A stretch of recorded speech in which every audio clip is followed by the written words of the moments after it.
Major সিনা আমাদের সহকর্মী ছিলেন। আমাদের হৃদয়ে রক্তক্ষরণ হচ্ছে। আজকে রায় আপনারা শুনেছেন, ট্রায়াল কোর্টের রায় সম্পূর্ণভাবে বহাল রাখা হয়েছে, কিন্তু রায়ের একটু খুঁত থেকে গেল। এসপি মাসুদ যদি সঠিক দায়িত্ব পালন করতেন তাহলে সিনা সহ 200 থেকে 300 মানুষের জীবন এইভাবে হানি হতো না। আমরা মনে করি বিচারের এই ক্ষতটি অ্যাপিলেট ডিভিশন টেক কেয়ার করবেন এবং অ্যাপিলেট ডিভিশনে এসপি মাসুদের বিরুদ্ধে যথাযথ প্রসিডিংস জড়ো করে শাস্তির সম্মুখীন করা হবে। আমরা আপাতত সন্তুষ্ট। আমরা রায় আপনারা শুনেছেন, ট্রায়াল কোর্টের বিচারিক আদালতের যে রায় ছিল 2 জনের ফাঁসি, লিয়াকাত এবং প্রদীপ এবং বাকি যে 6 জনের যাবজ্জীবন সেইটা বহাল রেখেছে। অন্য জরিমানা সহ এবং অন্য যে আপিলগুলো ছিল খালাসের এবং শাস্তি বৃদ্ধি করার, সেইটা তারা খারিজ করে দিয়েছে।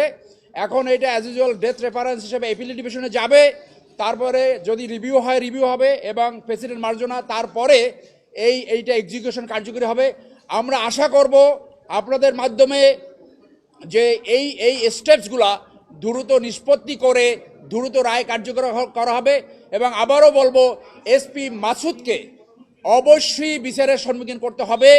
আমরা এমন কোনো এসপি চাই না যে খুনি ওসিকে প্রতিপালন করবে এবং বাংলাদেশের নাগরিকদের এইভাবে পাখির মতো খুন করবে।